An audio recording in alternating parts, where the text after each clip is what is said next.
Bonjour et bienvenue sur la chaîne de la méthode K, neuro-énergétique, massage, bien-être. Alors aujourd'hui je vais vous parler du genou. À la fin de cette vidéo, une technique magique.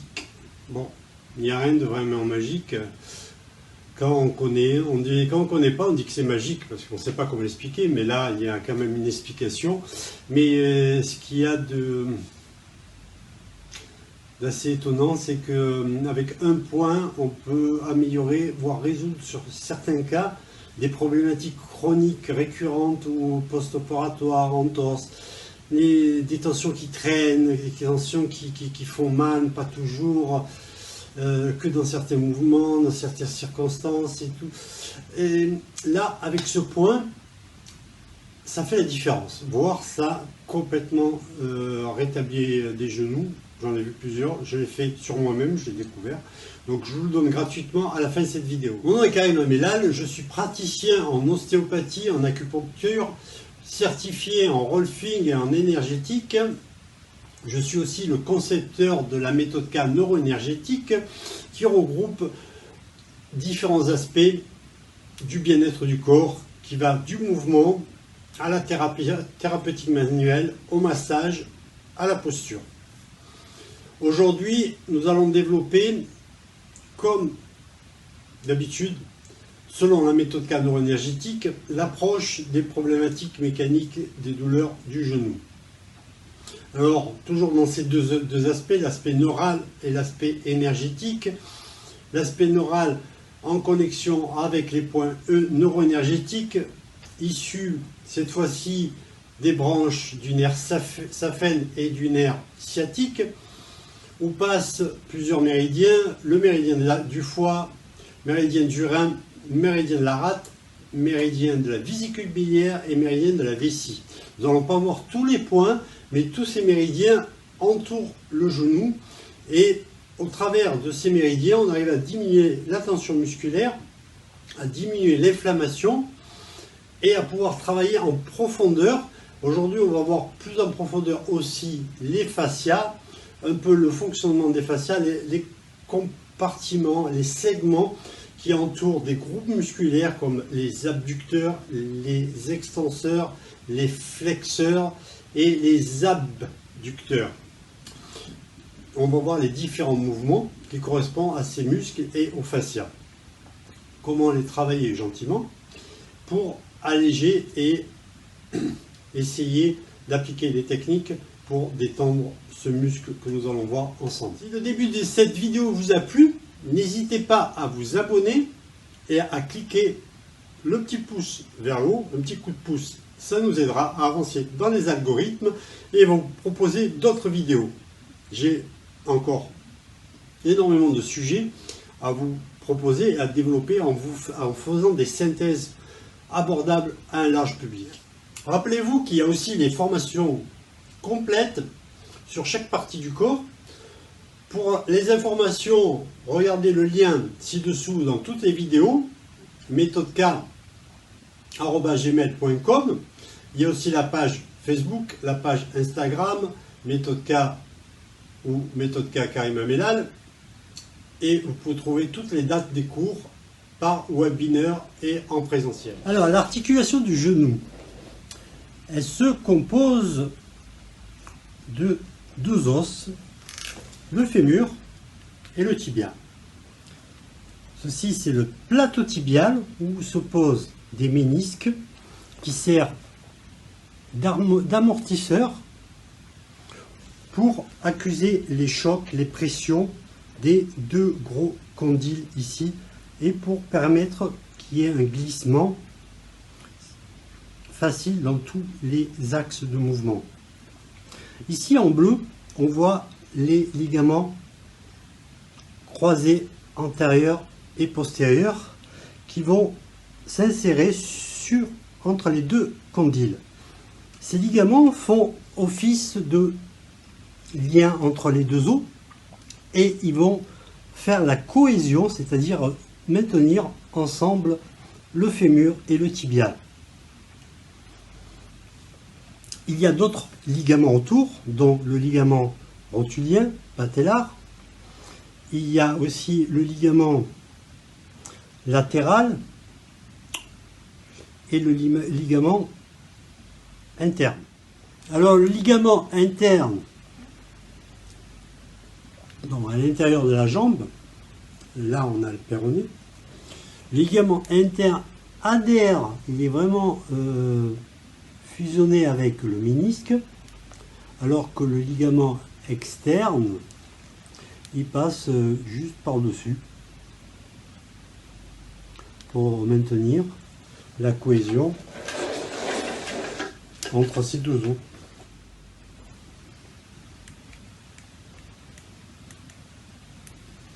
Alors là, ici, vous voyez, il colle vraiment, il colle au ménisque. Que là, il passe vraiment une chevauche sans être inséré au ménisque. Vous voyez ici l'espace.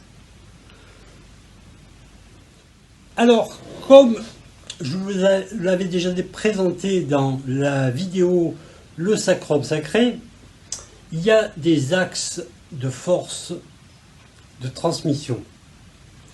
C'est-à-dire que le poids, la force de gravité, transite à travers les structures, comme la colonne vertébrale, donc c'est central là, puis après il se distribue dans le bassin comme un étau qui va se refermer au niveau de la symphyse pubique. Une fois que cette force est circonscrite, elle va transmettre la force dans les fémurs. Alors celui-là, il n'est pas trop dans son axe, voilà. Et va les transmettre. Donc la force est transmise sur la tête du fémur.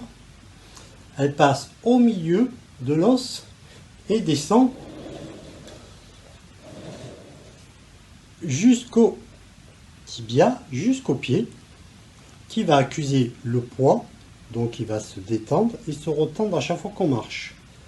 Et donc ce sont des forces qui agissent sur les ménisques. Là je l'ai enlevé le ménisque pour la présentation. Et le ménisque va amortir cette force à chaque fois qu'on va marcher. Donc il est nécessaire que le genou soit en axe pour pouvoir accueillir cette force de gravité et le poids du corps. Pour ce faire, il faut que les muscles soient équilibrés, qu'il n'y ait pas de torsion, de tension au niveau de la sacro-iliaque, de déplacement au niveau des lombaires. Car maintenant, avec les muscles, vous allez voir le jeu des tensions, surtout des adducteurs, c'est-à-dire des muscles qui rapprochent vers le centre la jambe.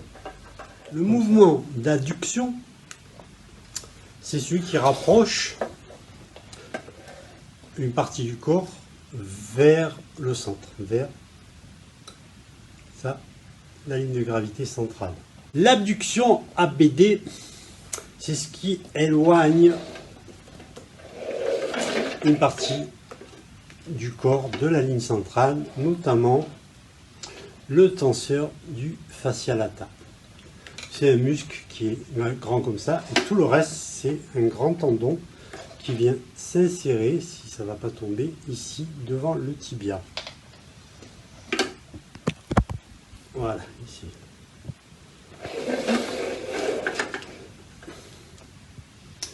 Donc c'est toute une bande, ça s'appelle la bande iliotibiale aussi, et ça fait l'abduction.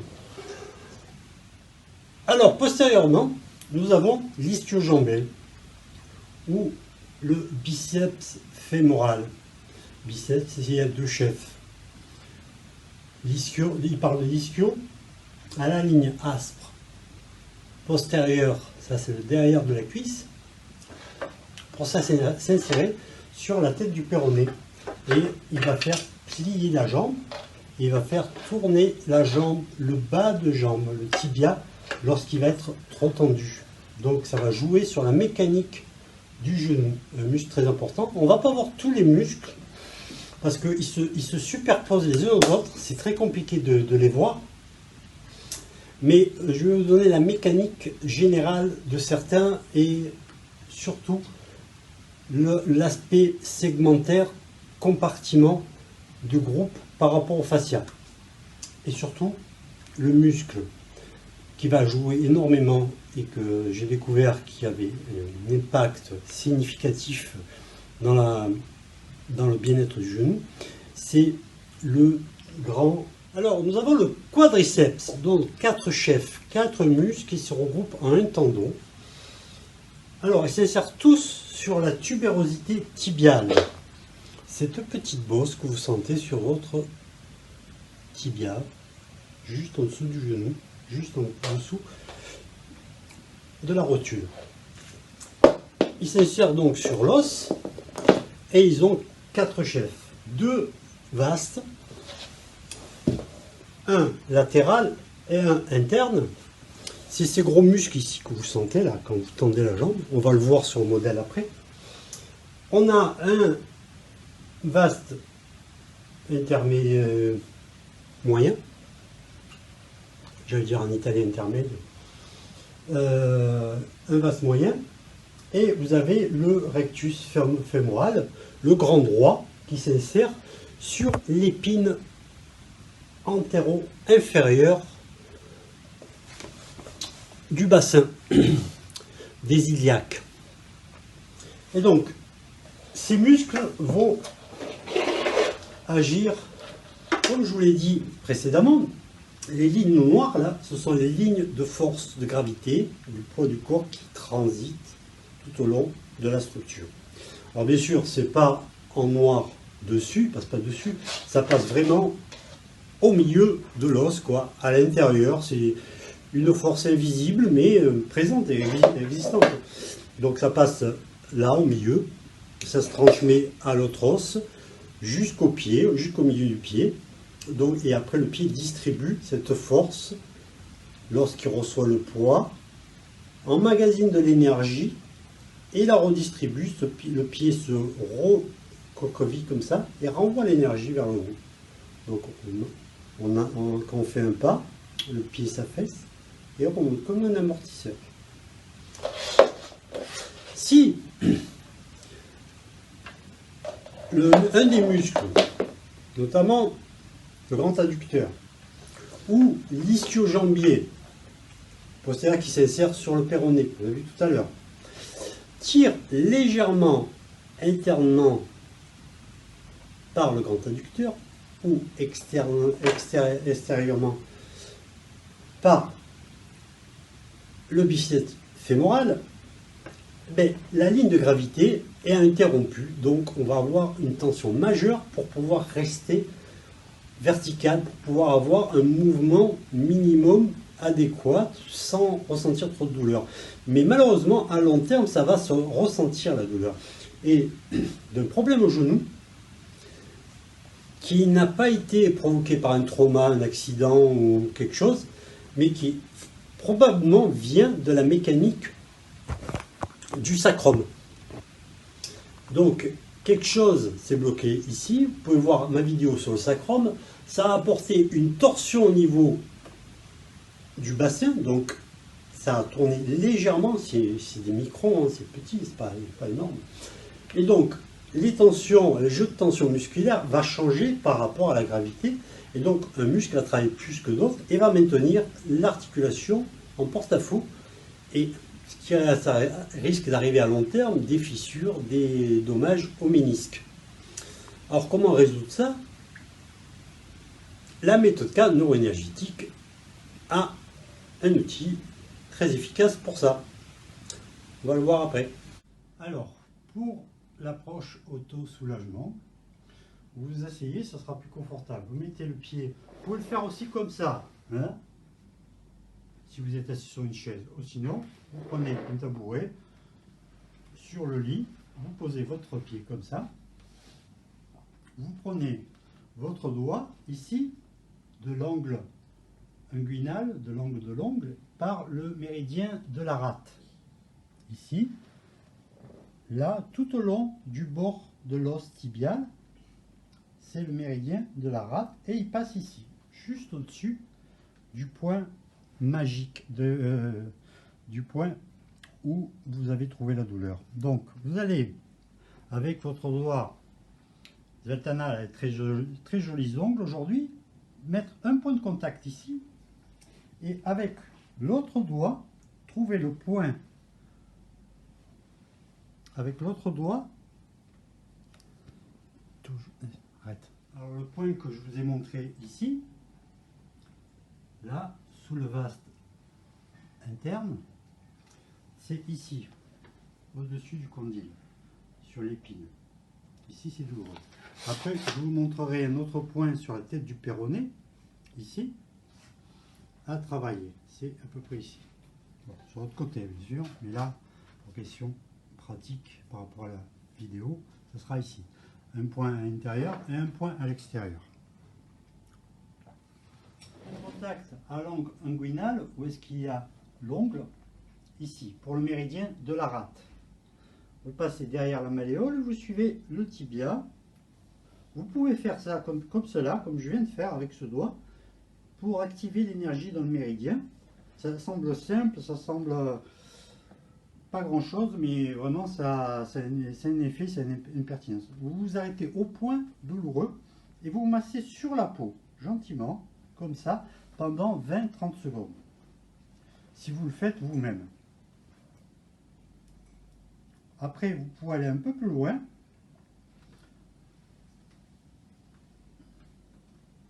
Un peu plus au-dessus. Est-ce que tu vois ce doigt? Et vous pouvez masser aussi. Ça va détendre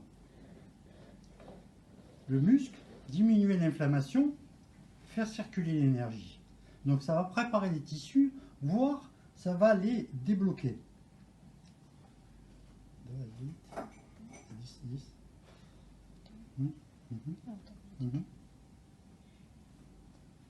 Voilà, comme cela. Alors ici où il y a la patte doigt là, au bord de l'os, il y a un autre point. Vous pouvez aussi vous le masser gentiment sur la peau. Il faut savoir que les nerfs ont aussi des fibres collagènes. Donc en faisant ce travail, vous allez réorganiser les fibres collagènes à l'intérieur du nerf et donc améliorer la conduction du nerf et donc le relâchement musculaire. C'est bon? Maintenant, on va prendre le méridien de la vésicule biliaire, l'épine iliaque antérieure ici, sous la pointe ici, il y a une autre épine, il y a deux épines, une supérieure et une inférieure, et vous allez prendre la tête du péroné.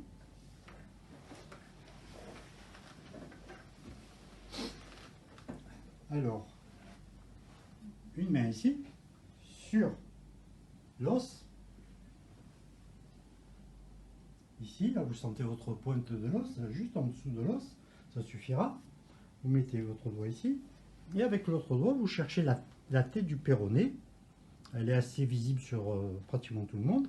Et vous massez comme ça pendant 20 à 30 secondes.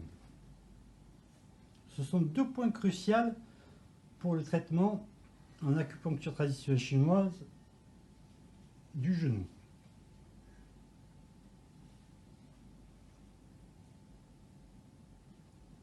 Sous le muscle vaste interne, au niveau du grand adducteur, vous allez passer dessous le muscle dans le sillon des compartiments entre les adducteurs et les extenseurs, le quadriceps.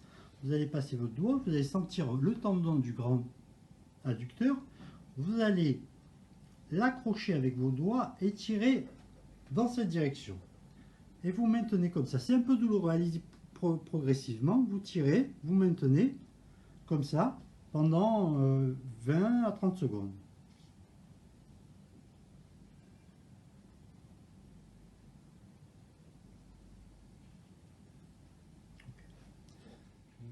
La bande iliotibiale qui s'insère ici, c'est un tissu, un grand tendon, très dense, très facile à trouver. Alors ici vous avez le tendon du biceps fémoral, juste au-dessus, il y a la bande iliotibiale. vous l'attrapez comme cela aussi, et vous tirez dans cette direction, comme si vous voulez la porter de l'autre côté. Vous l'étirez. Ça va travailler sur les fuseaux neuromusculaires, sur les fascias, et ça va désengager les tensions au niveau du genou. Vous le tenez pendant 20-30 secondes, pareil que tout à l'heure, au niveau du temps. C'est bon. Alors maintenant, vous pouvez masser aussi le tibial antérieur en suivant le bord de l'os. Vraiment au milieu de la jambe, il y a le bord de l'os. Avec vos mains, vous suivez votre os et vous glissez comme ça. Vous glissez, vous réorganisez les fascias. Vous détendez les fibres musculaires, comme cela. Et vous pouvez faire la même chose, ça devrait être beaucoup moins douloureux maintenant, avec la patte doigt. Vous les tirez vers le bas, comme cela, vous le faites vous-même. Voilà.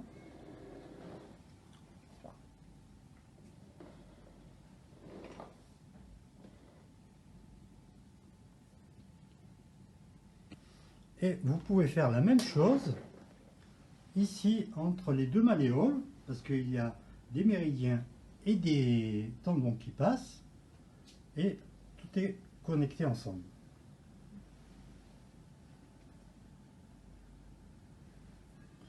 Pareil, vous comptez entre 10 et 30 manœuvres.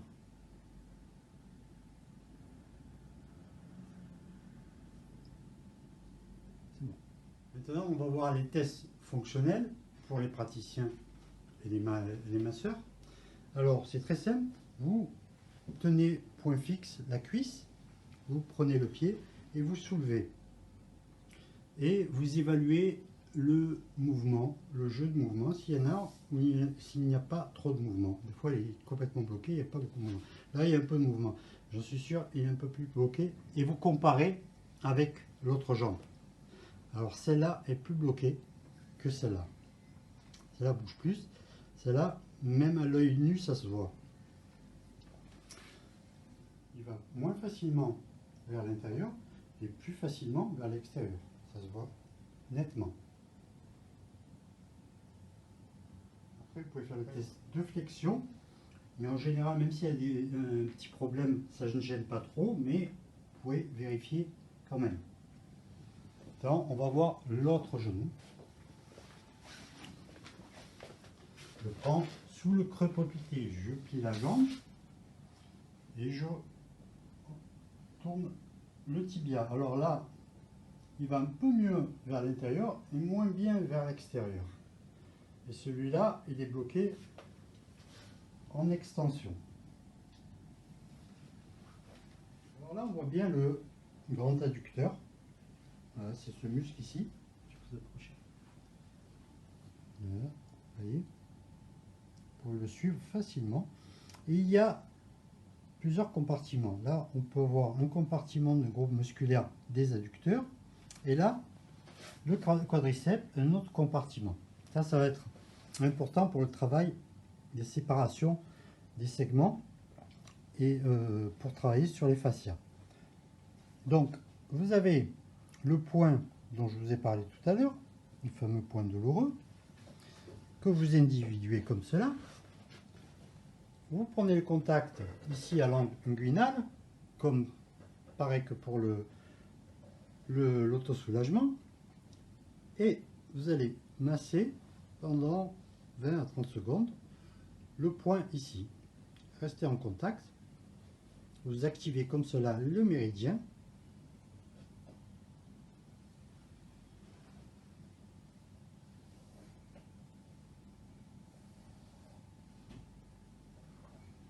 Alors, après, sur la tête du péroné, ici, vous repérez la tête du péroné, ici.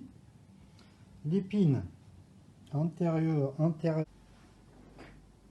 Alors, j'emploie le mot twister.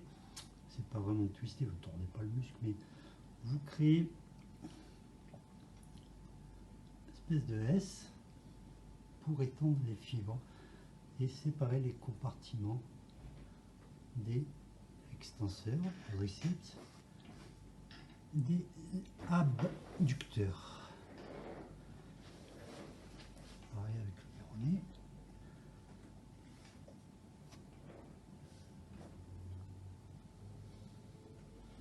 Et vous allez plutôt dans ce sens, hein, du crânial vers le caudal.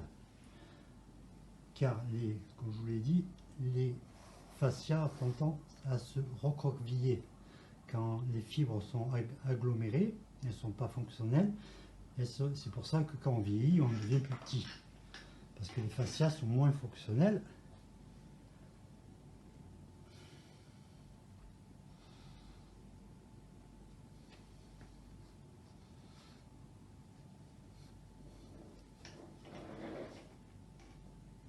Alors, je travaille toute la jambe comme ça, parce que, comme vous l'avez vu tout à l'heure, la partie anatomique, tous ces muscles s'insèrent à un moment ou à un autre autour du genou. Et c'est eux qui créent la perturbation, le blocage, la tension. Après, il y a plein de petits muscles derrière, hein. Le poplité, le plantaire, mais même si c'est des muscles stabilisateurs, là, on ne va pas trop les travailler parce que c'est d'autres techniques pour les relâcher. Elles sont plus complexes.